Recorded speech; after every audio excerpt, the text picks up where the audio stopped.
بسم اللہ الرحمن الرحیم۔ السلام علیکم اسٹوڈنٹس، آج ہم سبق ایک سفر نامہ جو کہیں کا بھی نہیں پڑھیں گے، جو ابن انشا کی تحریر ہے اور اس کا ماخذ ہے دنیا گول ہے۔ اسٹوڈنٹس، ابن انشا بسیط شاعر، مزاح نگار، نکات، کالم نویس اور سفر نامہ نگار اردو ادب میں بہت معروف ہیں۔ آپ کی تصانیف میں آوارہ گرد کی ڈائری، ابن بطوطہ کے تعاقب میں، چلتے ہو تو چین کو چلیے، دنیا گول ہے، اردو کی آخری کتاب اور خمار گندم مشہور ہیں۔ آپ کے شعری مجموعے جو ہیں چاند نگر، اس بستی کے کوچے میں اور دل وحشی، اور جو کالم کے جو مجموعے ہیں خمار گندم اور اردو کی آخری کتاب ہے۔ چلیے اب ہم سبق کی پڑھائی شروع کرتے ہیں۔ پہلے مشکل الفاظ کے معنی دیکھ لیں۔ چین و ماچین یعنی کہ چین سے بھی آ گئیاں پرے، چشم دید احوال، آنکھوں دیکھا حال، تعویق دیر، التوا تاخیر۔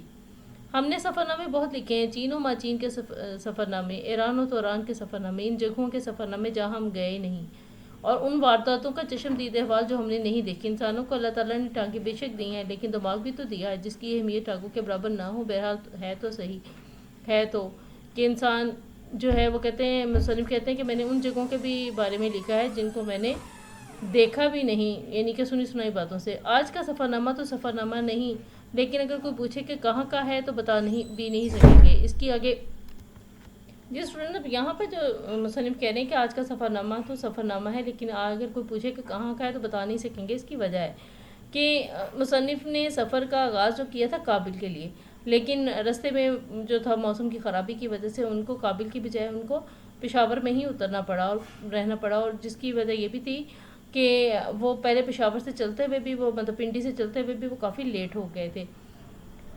آج ہم صبح کابل کے لیے چلے، لیکن رات ہو گئی، کابل پہنچے ہی نہیں۔ پہلے راول پنڈی میں لیٹ ہوئے، پھر پشاور سے چلنے میں تعویق ہوئی، یعنی کہ دیر ہو گئی، التوا کا شکار ہو گئے۔ آخر چلے۔ پائلٹ نے بتایا کہ آپ کے نیچے اس وقت درہ خیبر ہے، پھر کہا کہ داہنی طرف کو جلال آباد کا قصبہ ہے اور ٹیڑھی۔ اسٹوڈنٹس پہلے معنی دیکھ لیں اس صفحے کے۔ جو کہتے ہیں ندی کو، جو کم پانی والی ندی دریائے کابل کو کہا گیا ہے۔ وطنیت یعنی کہ جس کا قوم سے، وطن سے، قوم سے جس کا تعلق ہو، کسی قوم، مذہب یا سے متعلقہ جو چیز ہو۔ گھنگور ایسے گھنے کالے سیاہ بادل جو برسنے کے قریب ہوں۔ انگرکھا ایسا کوٹ جس میں روئی یا فوم بھرا ہوا ہوتا ہے۔ تانے تشنے مطلب تانے دینا، گلے شکوے کرنا۔ بقدرے ہمت اوست، اپنی، یہاں پر مراد یہ کہ اپنی ہمت، مطلب ہمت کہہ رہے ہیں، کہہ رہے کہ ہر شخص کی سوچ اور خیال جو ہے اس کے ظرف اور حوصلے کے مطابق ہونا، کہ ہر انسان جو ہے اس کی جو سوچ ہے اس کے مطابق ہی اس کا حوصلہ ہے۔ چلیں پڑھائی شروع کرتے ہیں۔ ٹیڑھی میڑھی جوئے کماب دریائے کابل کہلاتا ہے۔ اب آپ حکومت افغانستان کے وہ فارم بھر دیجئے جس میں وطنیت، قومیت وغیرہ لکھنی ہوتی ہے۔ اور اب صاحبان، پائلٹ نے کنکار کے کہا، اب تھوڑی دیر میں ہم پشاور کے ہوائی اڈے پر اترنے والے ہیں، کیونکہ کابل گھنگور بادلوں میں چھپا ہوا ہے، ہم وہاں نہیں اتر سکتے۔ امید ہے کہ آپ کا سفر خوشگوار گزرا ہوگا۔ دراصل آثار شروع سے ہی ٹھیک نہیں تھے۔ جب سے کابل جانے کا سنا، لوگ ہمیں برابر ڈرا رہے تھے کہ سردی سے جانا ہے، مر جاؤ گے۔ مولانا حمد علی نے کہا تھا کہ میں کابل میں دو اوور کوٹ پہن کر بھی یہ محسوس کرتا تھا کہ تنزیب کا انگرکھا پہنے ہوئے ہوں۔ حمید اختر نے نصیحت کی کہ جاتے ہی وہاں سے دگلا نما افغانی کوٹ خرید لینا، ورنہ نتائج کا ذمہ دار نہ ہوں گا۔ اب ان لوگوں کا ہم ذکر نہیں کرتے جو ہم سے جل کر تانے تشنے پہ اتر آئے تھے۔ ایک نے تو یہاں تک کہا کہ کابل میں گدھے نہیں ہوتے جو تم وہاں جا رہے ہو۔ خیر فکر ہر کس بقدر ہمت ہو سے کہ کیا اس میں فکر کرنی، کیا اس میں ذکر کرنا، ہر کوئی اپنی سوچ کے مطابق بات کرتا ہے۔ کہ جانے سے پہلے بھی مصنف کہتے ہیں کہ انہیں لوگوں نے بہت ڈرایا تھا، کہا تھا کہ وہاں کا موسم ٹھیک نہیں ہے، وہاں پہ سردی بہت ہے، اور باتیں بھی کہی تھی، لیکن وہ کہتے ہیں کہ میں آنے سے پہلے مجھے آثار بہتر نہیں لگ رہے تھے۔ ایک جونا مارکیٹ میں ہم شرما شرمی نہیں گئے، ورنہ کون سی جگہ ہے جہاں سے ہم نے اپنے لیے کپڑے جمع نہیں کیے۔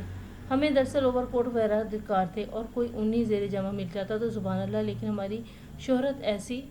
اسٹوڈنٹس آگے بڑھنے سے پہلے معنی دیکھ لیں۔ قیاس اندازہ لگانا، پابندوں مطلب یہ ہوتا ہے خانہ بدوش جو لوگ ہوتے ہیں وہاں کے۔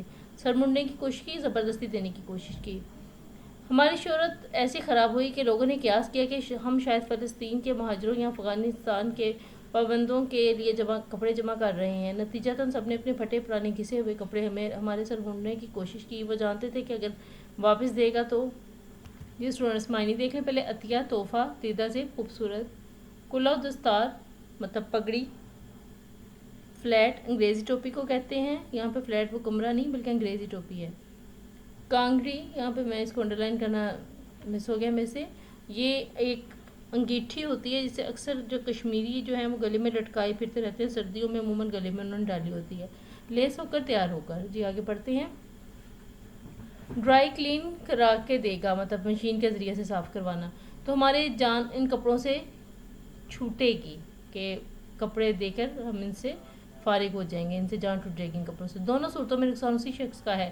اوور کوٹ ہمارے پاس دو ہو گئے، ایک تو آغا جعفری کا عطیہ اتنا خوبصورت اور دیدہ زیب کے پہننے کو جی نہ چاہے، دوسرا حبیب اللہ صاحب کا جو شاید انہوں نے قطب شمالی کی مہم کے لیے بنوایا تھا، کیونکہ ہم نے اسے پہنا تو بوجھ کے ہمارے زمین پر بیٹھ گئے۔ دو آدمیوں نے ہماری باہوں میں ہاتھ دے کر ہمیں دوبارہ کھڑا کیا اور پھر اسے پہن کر ہم بالکل برفانی ریچھ معلوم ہوتے تھے، بس رنگ کا فرق تھا، کیونکہ برفانی ریچھ غالباً سفید رنگ کا ہوتا ہے۔ کلہ و دستار ہم سر پر نہیں رکھتے تھے، لیکن اس خاص موقع کے لیے ایک فلیٹ خریدی تھی، اس کا الٹا سیدھا معلوم کیا، لومڑی کی کھال کے دستانے کے لیے گلے میں کانگڑی ڈالنے کا خیال تھا، لیکن وہ کشمیر کی خاص چیز ہے، ہمارے کراچی میں نہیں ملتی۔ یعنی کہ انہوں نے سارا بتایا کہ وہ کیسے تیاری کر کے وہاں کابل میں جانے کے لیے تیاری انہوں نے کر رکھی تھی کیا۔ اس سارے ساز و سامان سے لیس ہو کر دم تحریر ہم پشاور میں پڑے ہیں۔ دم تحریر کے جب یہ وہ لکھ رہے ہیں، یہ سفرنامہ جو لکھ رہے ہیں اس وقت، یہ ڈین ہوٹل کا کمرہ نمبر 47 ہے۔ آتش دان انگیٹھی جو ہوتی ہے میں آگ دہک رہی ہے، جس طرح ہمارے گاؤں کے فتح دین درزی نے کراچی میں F Dean and sons tailors of outfitters کے نام سے اپنی دکان لگائی اور چمکائی ہے، اسی سے ہم سمجھتے ہیں کہ ڈین ہوٹل بھی کسی احمد دین یا جی اسٹوڈنٹ معنی دیکھ لیں۔ کشادہ، کھلا وسیع، غلیچوں، کلین، کترنے ٹکڑے، عزم رفتہ، سابقہ جو شاندار وقت جو ہے اس کی بات، کما کا پیش ہے اوپر، اس کو تلفظ کے ساتھ پڑھیں گے، پوری طرح ٹھیک ٹھیک مطلب اس کا ہے۔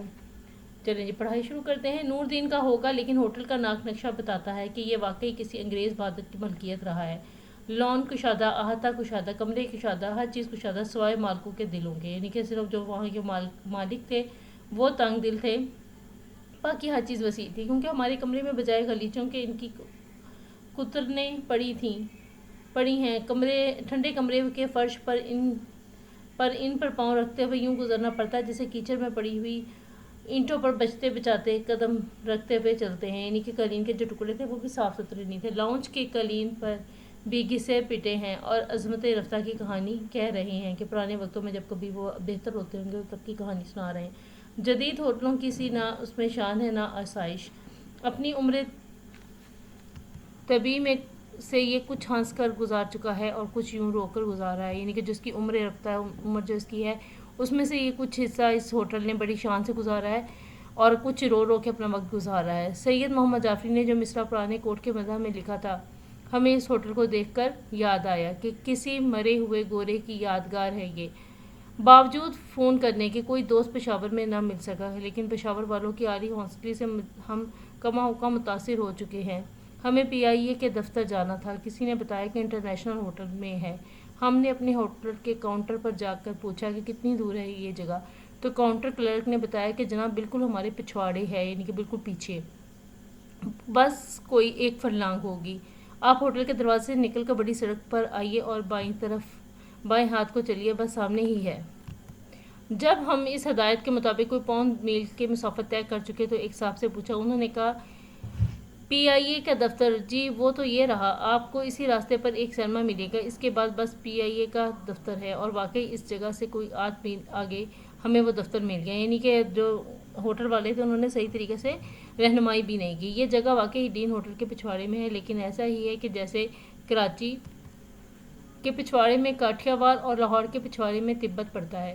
جی اسٹوڈنٹس، آج کا لیکچر ہمارا یہاں تک تھا۔ آپ نے مشکل الفاظ کے معنی، اہم نکات، خلاصے کے اور اقتباس کی تشریح کے حوالے سے اس کے دیکھنے ہیں۔ ملیں گے اگلے لیکچر میں۔ شکریہ، اللہ حافظ۔